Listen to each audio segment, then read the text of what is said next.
الحمد لله نحمده ونستعينه ونستغفره ونؤمن به ونتوكل عليه ونعوذ بالله من شرور أنفسنا ومن سيئات أعمالنا من يهده الله فلا مضل له ومن يضلل فلا هادي له ونشهد أن لا إله إلا الله وحده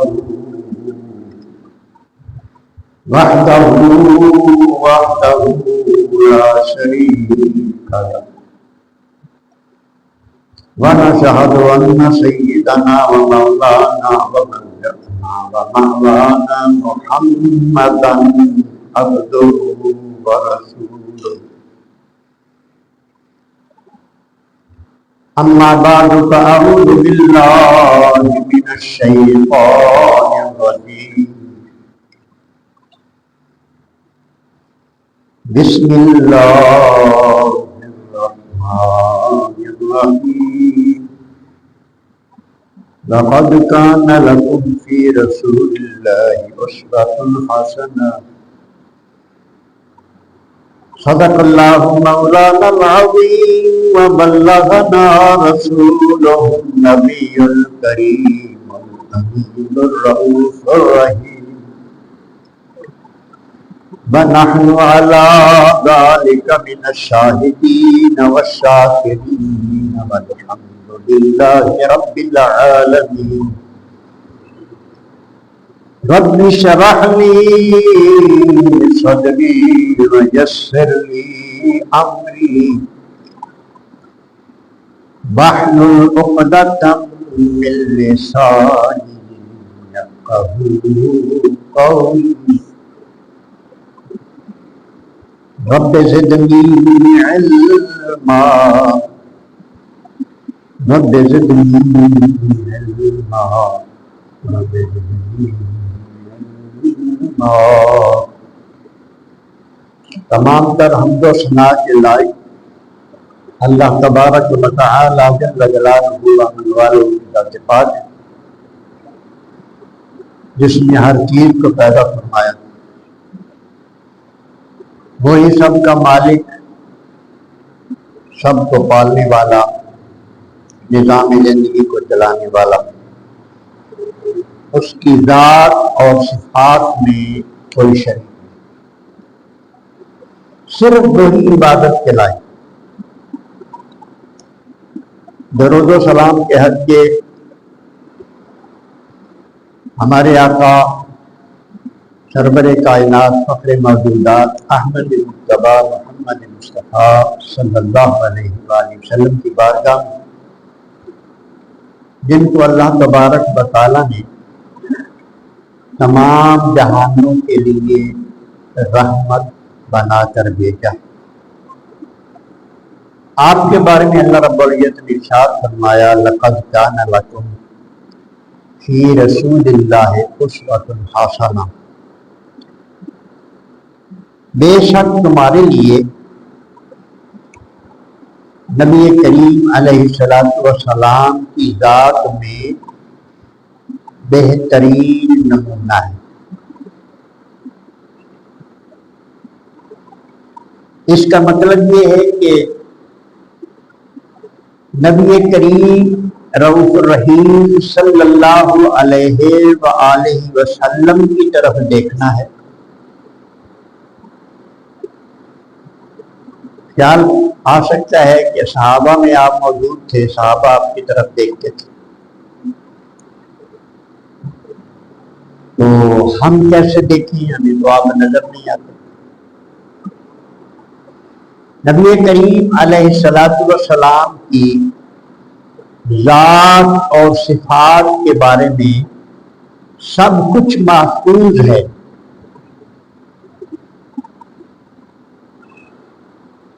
اگر احادیث مبارکہ کا بلکہ قرآن مجید کا بھی مطالعہ کیا جائے تو نبی کریم علیہ السلام کا سراپا اس میں نظر آ جائے۔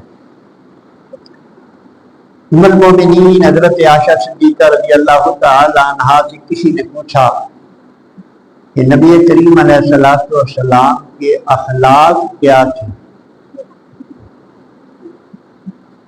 یعنی آپ کی عادتیں کیسی تھی، اخلاق خلق عادت کو کیا تھی، اخلاق عادات تو وہ کیسی تھی؟ حضرت عائشہ رضی اللہ تعالی عنہ نے فرمایا کان خلقہ القرآن،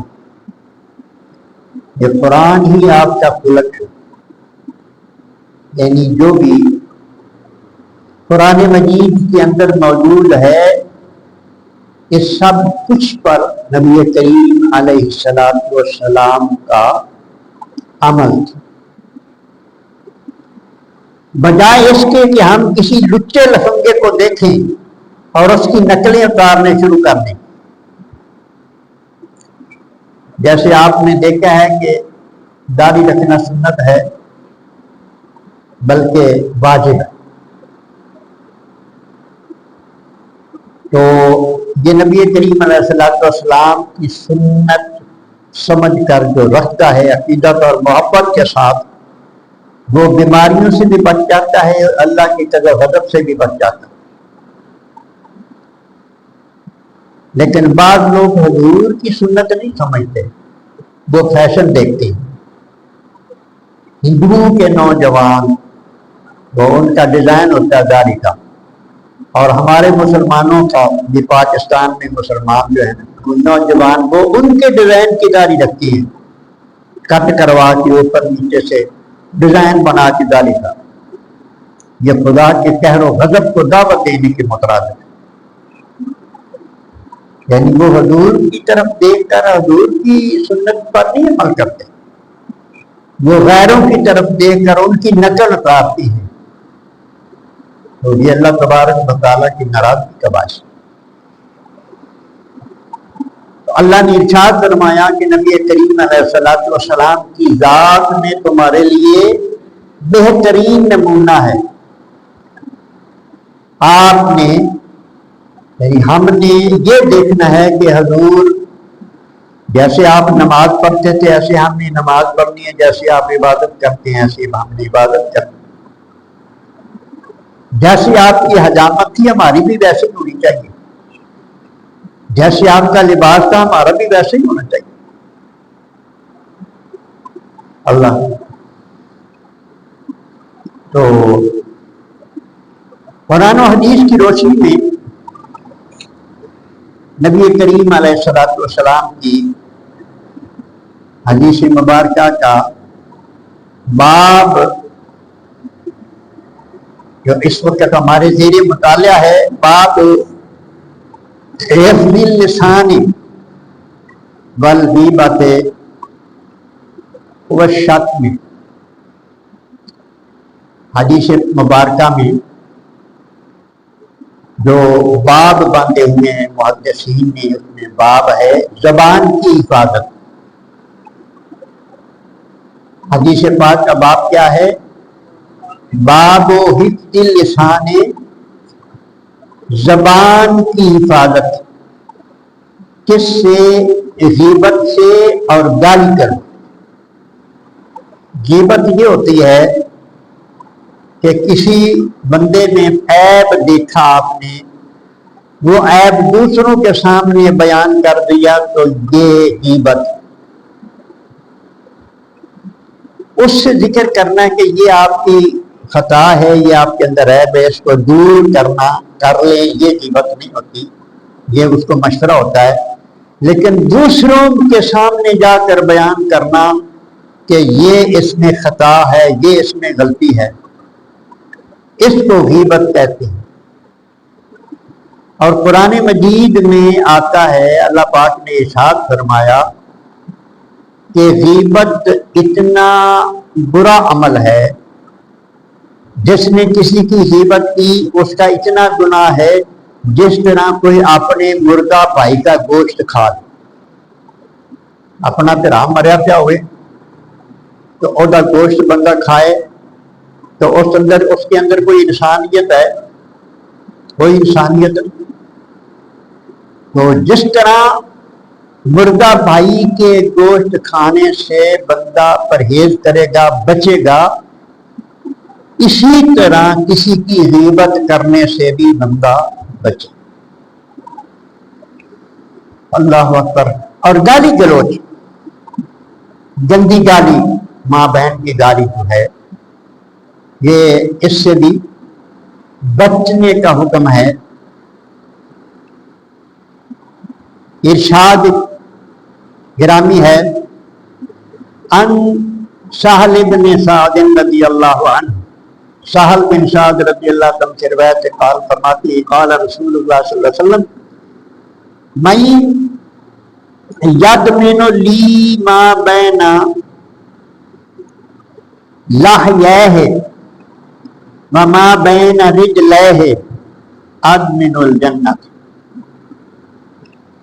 نبی کریم علیہ الصلوۃ والسلام ارشاد فرماتے ہیں کہ جو بندہ مجھے دو چیزوں کی ضمانت دے دے میں اس کو جنت کی ضمانت دے دیتا ہوں۔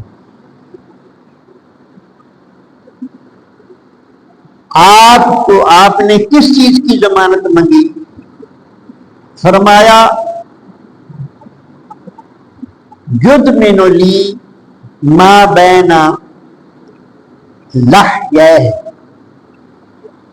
وہ چیز جو دو جبڑوں کے درمیان ہے مجھے اس کی ضمانت دے دے۔ ایک یہ جبڑا ہے اور یہ جبڑا، ان کے درمیان یہ ہے، یہ کیا ہے؟ زبان۔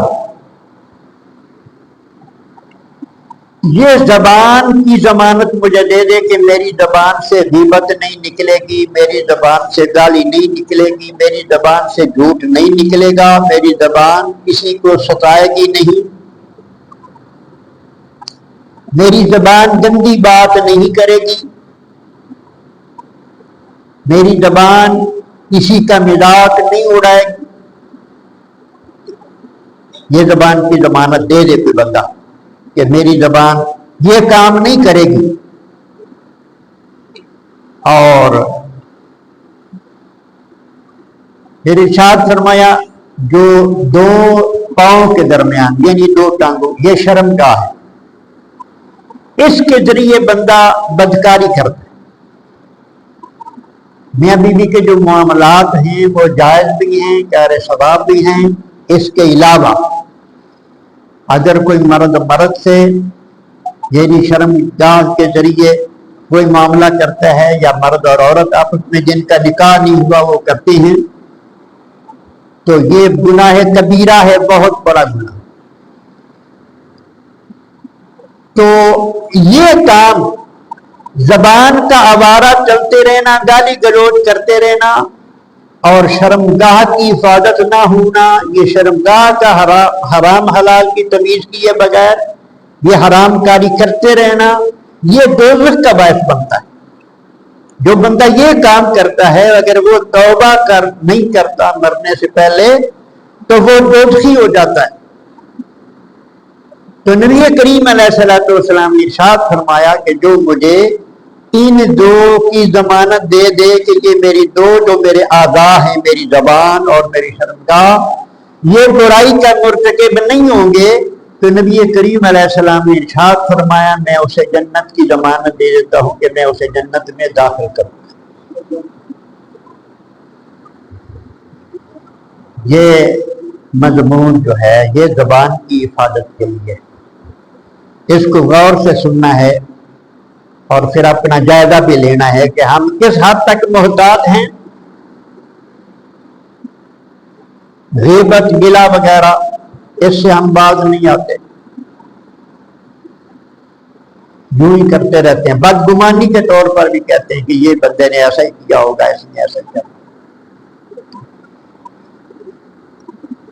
وعن ابی ہریرہ رضی اللہ عنہ قال، ابو ہریرہ رضی اللہ عنہ ارشاد فرماتے ہیں قال رسول اللہ صلی اللہ علیہ وسلم ان العبد لا يتکلم بالکلمات من رضوان اللہ لا یلقی لہا بالا یرفع اللہ بہا درجات. نبی کریم علیہ السلام نے ارشاد فرمایا کہ بے شک بندہ کلام کرتا ہے، گفتگو کے دوران کوئی ایسا کلمہ بول دیتا ہے جو اللہ کی رضا کا باعث بن جاتا ہے. کوئی چنگی گل، کوئی چنگی بات اپنے منہ سے نکال لیتا ہے، کوئی اچھی اور عمدہ بات اپنے منہ سے، بات کرتے کرتے کوئی اچھی بات اپنے منہ سے نکال دیتا ہے جو اللہ کی رضا کا باعث بن جاتی ہے، اللہ اس سے راضی ہو جاتا ہے. لا یلقی لہا بالا، ویسے وہ بات کرنے والا خود اس کو معمولی سمجھتا ہے، وہ سمجھتا ہے کہ کوئی میں نے اتنی بات تھوڑی کر دی ہے، یہ تو معمولی سی بات میں نے کی ہے، اس کو کوئی اتنی اہمیت نہیں دیتا. لیکن اللہ تبارک و تعالیٰ کے نزدیک وہ بات بڑی اہم ہوتی ہے، بندے کے نزدیک اہم نہیں ہوتی. اللہ کے نزدیک وہ بات بڑی اہم ہوتی ہے. تو اللہ کیا کرتا ہے؟ یرفع اللہ بہا درجات، اس بات کے صدقے اللہ اس کے درجے بلند فرماتا ہے. وہ جو اچھی بات اس نے کہہ دی، جو اللہ کے نزدیک عزت والی بات تھی، اللہ اس سے راضی ہو گیا تو اللہ پاک نے اس کے درجات بلند فرما دیے. وَإِنَّ الْعَبْدَ لَيَتَكَلَّمَ بِالْكَلِمَاتِ مِنْ سَخَطِ اللَّهِ، اور بندہ بات کرتے کرتے کوئی ایسی بات کر دیتا ہے من سخط اللہ، جو اللہ کی ناراضگی والی بات. لا یلقی بہا بالا، بندہ اس کی پرواہ نہیں کرتا. یہ بات کہنے والا معمولی سمجھتا ہے، بات اس نے بری کی ہے، اللہ ناراض ہو گیا ہے، گفتگو کے دوران کوئی غلط بات اس نے کر دی، بات بری کر دی، اس سے اللہ ناراض ہو گیا ہے. اس بندے نے لا یلقی بہا معمولی سمجھا ہے، پرواہ نہیں کی، اس کی معمولی بات سمجھی ہے. نبی کریم علیہ السلام نے ارشاد فرمایا یہوی بہا فی جہنم، اسی بات کا بدلہ اللہ پاک اس کو دوزخ میں پھینک دیتا. یعنی وہ بات جو بری کی اس نے، اس کے نزدیک یہ اتنی بری بات نہیں تھی، لیکن اللہ پاک نے اس کے بدلے میں اس کو جہنم میں پھینک دیا. اچھی بات کی، معمولی سمجھی، لیکن اللہ نے درجات بلند فرما دی. بری بات کی تو یہ معمولی سمجھ رہا ہے کہ کوئی اتنی بری تو نہیں میں نے کی، لیکن اسی کے بدلے میں اللہ پاک نے اسے جہنم میں پھینک دیا، دوزخ میں پھینک دیا. تو بات کرتے ہوئے انسان کو کتنا محتاط رہنا چاہیے.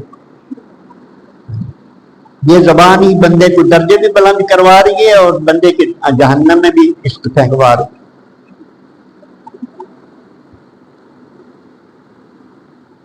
تو پھر ارشاد فرمایا، اور یہ بخاری کی روایت ہے،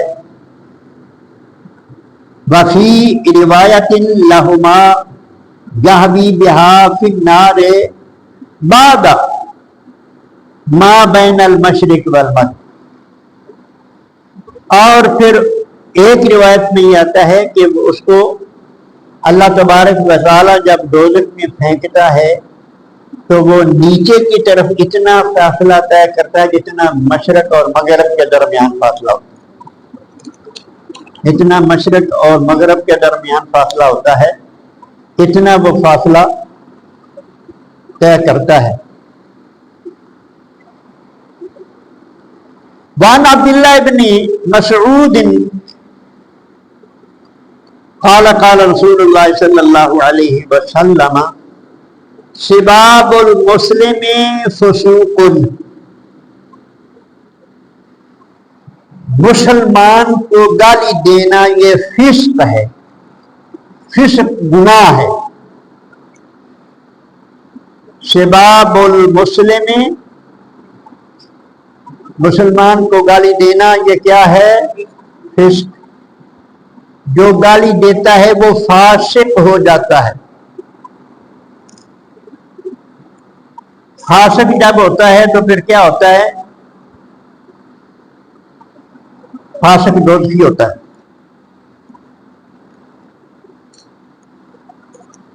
فاسق و فاجر کیا جاتا ہے؟ فاسق۔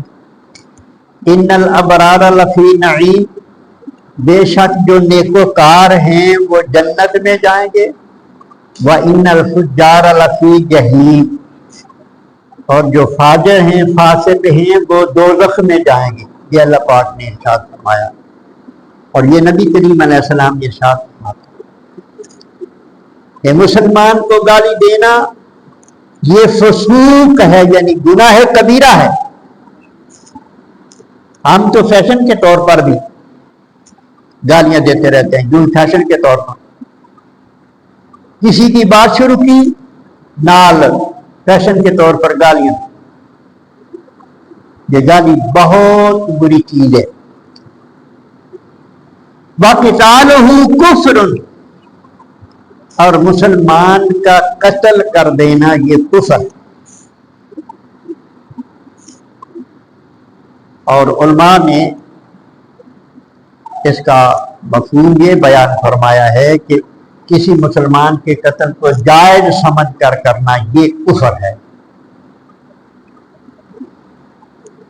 تو بہرحال یہ معمولی باتیں نہیں، گالی سے بھی پرہیز کرنا چاہیے اور قتل سے تو بالکل پرہیز کرنا چاہیے۔ وعن ابن عمر رضی اللہ عنہ قال قال رسول اللہ صلی اللہ علیہ وسلم ایما رجل قال لأخیہ کافر فقد باء بها احدہما۔ ابن عمر رضی اللہ تعالیٰ سے روایت ہے کہ نبی کریم علیہ السلام نے ارشاد فرمایا، جو مسلمان اپنے بھائی کو کافر کہے، یعنی مسلمان بھائی کو کافر کہے، تو اس کفر کو لے کر ان دونوں میں سے ایک لوٹے گا۔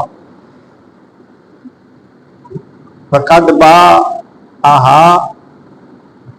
بها احدہما، ان دونوں میں سے کوئی ایک بندہ اس کفر کو لے کر لوٹے گا۔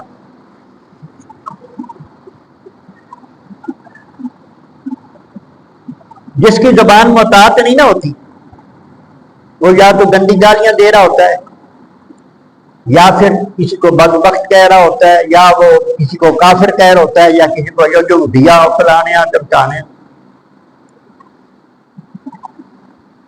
جو کسی کو یہودی کہتا ہے وہ بھی کافر ہی کہتا ہے، کافر کہہ دیا، یہودی کہہ دیا، جو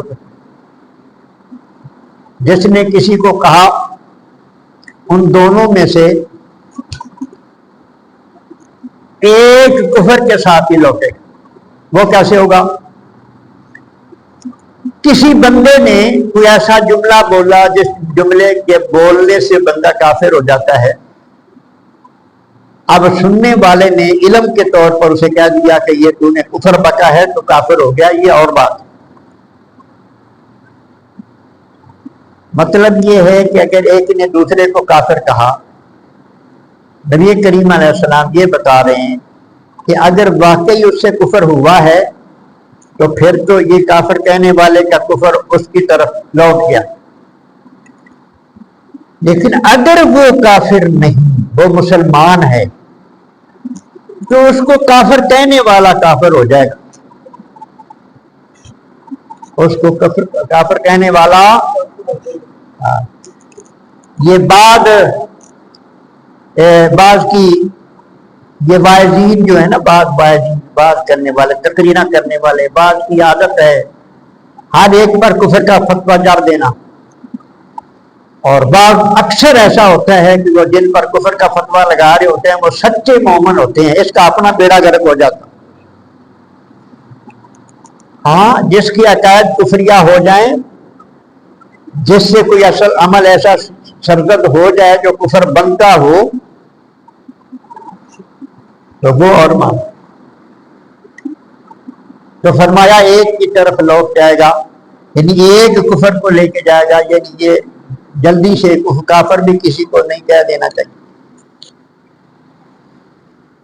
وعن ابی ذر رضی اللہ عنہ قال قال رسول اللہ صلی اللہ علیہ وسلم لا یرمی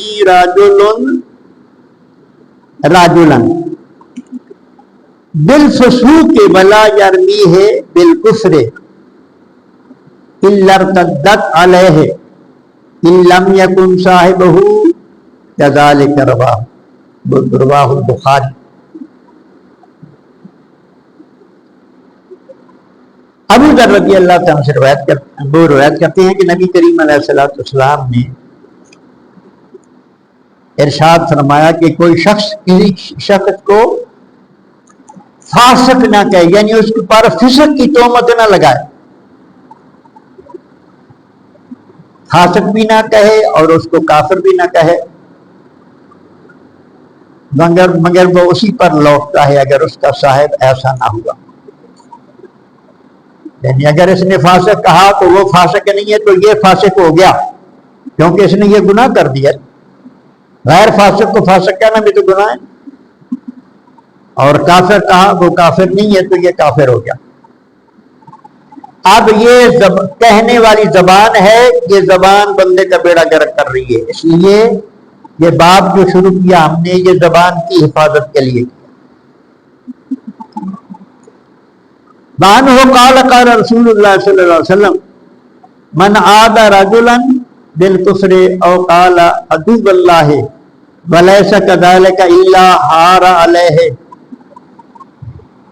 جو بندہ کسی کو کافر کا یہ کہے یا یہ کہے کہ وہ اللہ کے دشمن، وہ ایسا نہیں ہے تو یہ اللہ کا دشمن بن جائے گا، یہ خود اللہ کا دشمن بن جائے گا یا خود کفر میں چلا جائے گا۔ جہاں وہ حدیث نہیں ہے شاید آگے آئے، میں ایک حدیث میرے ذہن میں آ گئی ہے وہ میں آپ کو سنا دوں۔ رات جو آپ کو سیر کرائی گئی نا، جنت میں بھی دوزخ میں بھی آپ نے دیکھا، تو آپ نے ارشاد فرمایا کہ میں نے جنت دوزخ میں زیادہ، سرکار نے فرمایا جنت میں میں نے زیادہ مساکین دیکھے ہیں، مسکین غریب، یہ جنت میں زیادہ دیکھے۔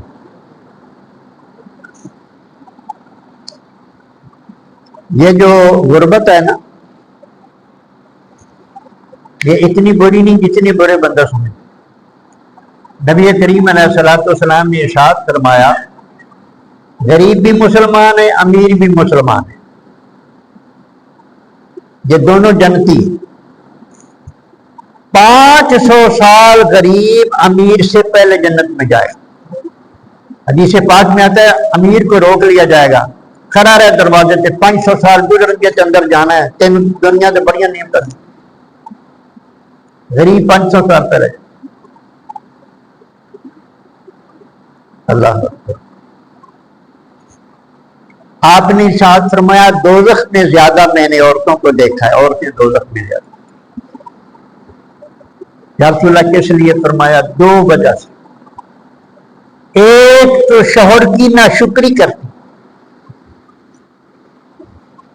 ایک تو شوہر کی ناشکری کرتی عورت، دنیا کی ہر چیز لے آ کے رکھ دو، تھوڑا جا موڈ خراب ہونا ہے کہنا میں تو جدو جس گھر چاہیے کچھ دیکھا ہی نہیں، ہر چیز سے سواگا پھر۔ اور دوسری ارشاد فرمایا یہ کثرت سے لعنت کرتی ہیں، یہ کثرت سے لعنت کرتی ہیں، بچوں کو گالیاں دے دیا، ہاں جی بد دعائیں دے دی، بچوں کو کہتی ہیں بڑے مر جائے، سارے کا سواگا پھر رکھتی ہیں۔ زیادہ تر مطلب ہے لعنت والی عورتوں تے لعنت، بچیاں تے لعنت. نبی کریم علیہ السلام نے ارشاد فرمایا کہ کثرت سے لعنت کرنے کی وجہ سے اور ناشکری کی وجہ سے عورتیں زیادہ میں نے دوزخ میں دی. ایک جگہ بات فرماتے ہوئے بھی آپ نے عورتوں کو خطاب فرمایا تھا، میں نے تم میں سے زیادہ اکثر کو دوزخ میں دیکھا، صدقہ دیا کرو. اور صدقہ تو رد البلا، صدقہ دیا کرو دوزخ سے بچنے کے لیے. اللہ اکبر. وعن انس رضی اللہ عنہ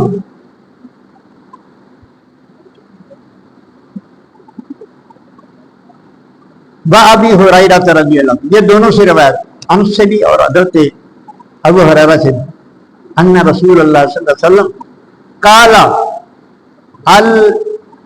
المستبان ما قال فعل البادی ما لم یعتد المظلوم. حضرت انس رضی اللہ تعالیٰ حضرت ابو ہریرہ رضی اللہ تعالیٰ نبی کریم علیہ السلام سے فرمایا کہ گالی گلوچ کرنے والے جو کچھ کہیں اس کا وبال ابتدا کرنے والے پر ہوگا. ابتدا کرنے والا زیادہ مجرم.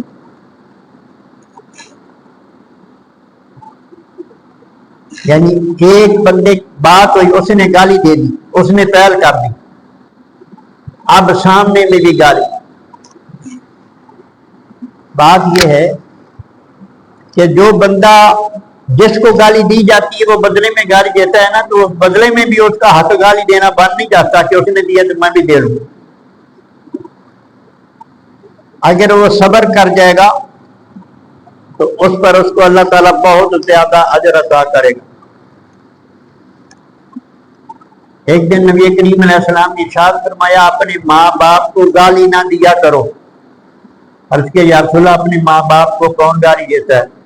فرمایا جب تم نے کسی کے ماں باپ کو گالی دی تو بدلے میں اس نے تمہارے ماں باپ کو گالی دی تو وہ تم نے ہی دی اپنے ماں باپ کو گالی.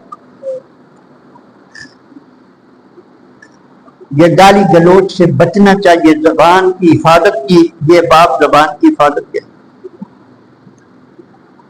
تو نبی کریم علیہ السلام نے ارشاد جس نے پہل کی وبال سارا اسی پر ہوگا جب تک یہ مظلوم زیادتی نہ کرے. جس پر پہل کی گئی اس کو گالی دی گئی، وہ اب مظلوم ہے، وہ اب مظلوم ہے. جب وہ بھی بول پڑا وہ برابر کا ظالم ہو گیا. اسی باب میں آگے جا کے حدیث پاک آئے گی شاید. نبی کریم علیہ السلام تشریف فرما سے حضرت ابو بکر صدیق رضی اللہ تعالی عنہ بھی تشریف فرما تھے. وہاں ایک شخص آیا، اس نے ابو بکر صدیق کو گالیاں دینا شروع کر دی. مطلب ہے کہ کوئی بڑا تگڑا وقت ہے نا کہ حضور بھی تشریف فرما ہے، ابو بکر صدیق بھی تشریف فرما ہے، تو اس نے ابو بکر صدیق رضی اللہ تعالیٰ عنہ کو گالیاں دینا شروع کر. آپ حیا والے تھے، نبی کریم علیہ السلام کے پاس بیٹھے تھے، آپ خاموش رہے. ابو بکر صدیق رضی اللہ تعالیٰ عنہ خاموش. بڑی دیر کے بعد نہ وہ لگا رہا، سرکار نے بھی کچھ نہیں کہا، وہ لگا رہا. آخر پر آ کے نا کوئی غیرت آ گئی وہ بکر صدیق کو کہ میرے نبی بھی پاس تشریف فرمائیں کہ اس کو شرم ہی نہیں آ رہی. آپ نے اس کا جواب دیا بڑی دیر کے بعد دے. جب آپ نے جواب دے دیا تو نبی کریم علیہ السلام کو اچھا نہ لگا. آپ اٹھ کے وہاں سے چل گئے. ابو بکر صدیق رضی اللہ تعالیٰ نے پیچھے کر دیے. تھوڑی دور جا کے عرض کی یا رسول اللہ میرا جواب دینا مجھے لگتا ہے کہ آپ کو اچھا نہیں لگا. آپ نے فرمایا ہاں. پھر آپ نے وضاحت فرمائی کہ جب وہ بک رہا تھا تیرے خلاف تو تیری طرف سے اللہ نے ایک فرشتہ مقرر کر دیا تھا جو اس کو جواب دے رہا تھا، تیرا دفاع کر رہا تھا فرشتہ۔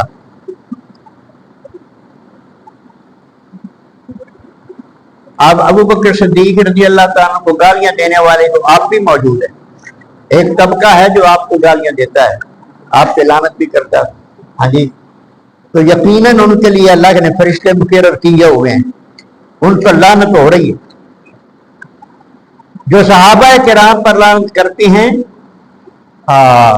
ان پر بھی لعنت ہو رہی ہے، ان کا ایمان کوئی نہیں۔ تو نبی کریم علیہ السلام نے ارشاد فرمایا کہ فرشتہ اللہ نے مقرر کر دیا تھا، وہ تجھ سے بہتر جواب دے رہا تھا۔ اب چونکہ آپ بولے ہیں تو وہ فرشتہ واپس ہو گیا تو مجھے اچھا نہیں لگا، آپ مزید صبر کرتے۔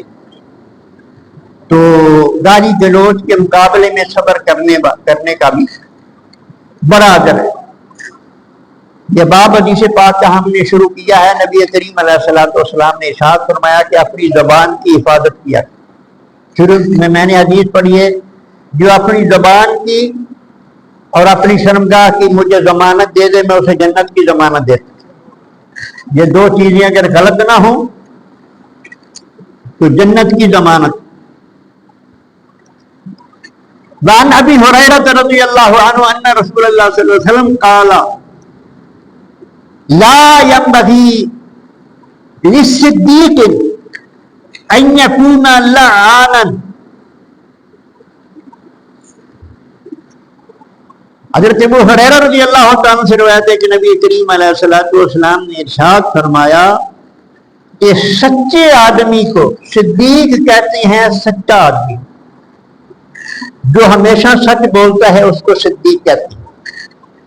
سچے آدمی کو یہ زیب نہیں دیتا کہ وہ گالی گلوچ کرے، سچے آدمی کو یہ زیب نہیں دیتا کہ وہ گالی گلوچ کرے۔ گالی میں اکثر جھوٹ ہوتا ہے، گالی میں اکثر جھوٹ ہوتا ہے۔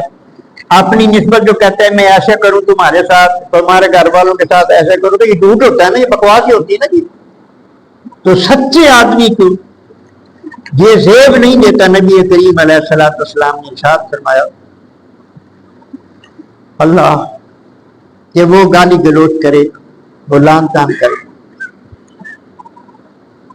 وعن ابی درداء قال سمعت رسول اللہ صلی اللہ علیہ وسلم یقول ان اللعانین لعانین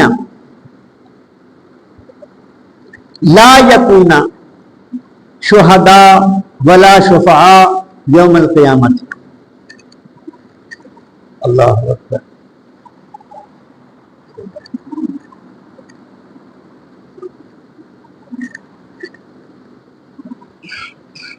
نبی کریم علیہ السلام نے ارشاد فرمایا، حضرت ابو درداء سے روایت ہے کہ بہت سے لعن طعن کرنے والے قیامت کے دن نہ گواہ ہوں گے اور نہ شفیع ہوں گے۔ بہت سے لعن طعن، گالی گلوچ کرنے والے، گالی کے ذریعے اپنی زبان کو گندا رکھنے والے، لوگوں پر لعنت کرنے والے، فیشن کے طور پر ہر ایک کو لعنتی کہہ دیا، جس سے تھوڑا سا ناراض ہوا اور لعنت کیا، اور بدبختہ اور لعنت کیا۔ بدبخت جو ہوتا ہے نا وہ بھی اصل میں دوزخی کو کہتے ہیں، یہ بھی کوئی معمولی بات نہیں ہے۔ نبی کریم علیہ السلام نے ارشاد فرمایا کہ وہ ان کو نہ گواہ بنایا جائے گا نہ ان کو شفاعت کرنے والا بنایا جائے گا۔ قرآن مجید میں آتا ہے کہ یہ نبی کریم علیہ السلام کی جو امت ہے یہ پہلے نبیوں کی گواہ ہوگی۔ وہ نبی کہیں گے کہ ہم نے یا اللہ تیرے پیغامات ان کو پہنچائے ہیں، وہ لوگ کہیں گے کہ نہیں یا اللہ ہمارے پاس تو کوئی بھی نہیں آیا۔ اللہ امت محمدیہ سے کہے گا کہ بتاؤ آئے کہ نہیں، یہ امت گواہی دے گی۔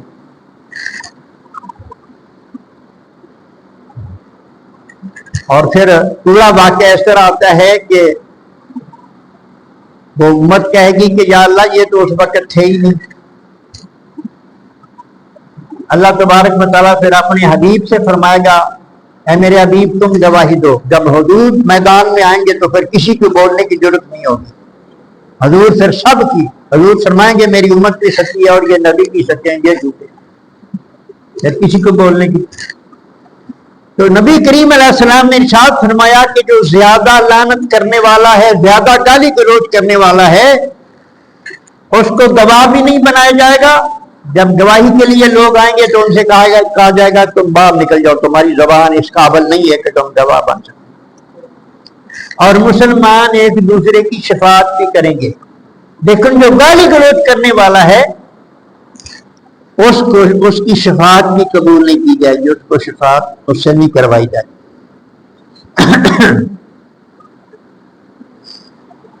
اللہ اکبر. وعن ابی ہریرہ رضی اللہ عنہ قال قال رسول اللہ صلی اللہ علیہ وسلم اذا قال الرجل هلك الناس فهو اهلكهم, جس نے کہا کہ لوگ ہلاک ہو گئے اس نے ان کو ہلاک کر دیا. ایک ہلاکت بد عمل ہو جانا بھی ہے, یعنی لوگ بے عمل ہو جائیں, لوگ اللہ کی احکامات کی پیروی اور پابندی چھوڑ دیں تو اصل میں لوگ وہ ہلاک ہو جاتے ہیں. تو جو اس قسم کا یعنی تھوڑا سا معمولی سا کوئی خطا ہو کسی سے تو کوئی بندہ کہہ دے کہ نہیں لوگ جو ہیں یہ تو ہلاک ہو چکے ہیں, تو آپ نے ارشاد فرمایا نبی کریم علیہ السلام نے کہ اس نے یہ کہنے والے نے یعنی اپنی طرف سے لوگوں کو ہلاک کر دیا. ان باتوں سے بھی بچنا چاہیے. قال قال رسول اللہ صلی اللہ علیہ وسلم تجدون شر الناس یوم القیامت ذل وجہین. نبی کریم علیہ السلام نے ارشاد فرمایا کہ تم قیامت کے دن بدترین لوگوں میں سے دو منہ والوں کو پاؤ گے. الذی یاتی ہؤلاء بوجہ وہؤلاء بوجہ. دو منہ والے کون دینے؟ میرے پاس آ کے کہتے اسی تو جی تواڈے نال آتے ہو فلانے جڑے نا وہ لوگ تواڈے بڑے مخالف ہیں کہ اسی تو بڑے تابع دار. پھر وہ جناب جس کی ادھر غیبت کی ہے اسی کے پاس چلا گیا, اے بندہ ٹھیک نہیں, اسی تو تواڈے نال آئیں. اس کو حدیث پاک نبی کے سامنے کیا فرمایا, یہ دو منہ والے یہ بدترین ہوں گے, قیامت کے دن بدترین ہوں گے.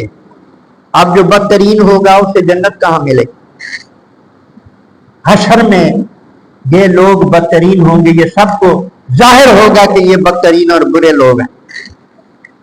تو آج جو بات چیت ہوئی ہے یہ اس کا باب جو تھا وہ زبان کی حفاظت.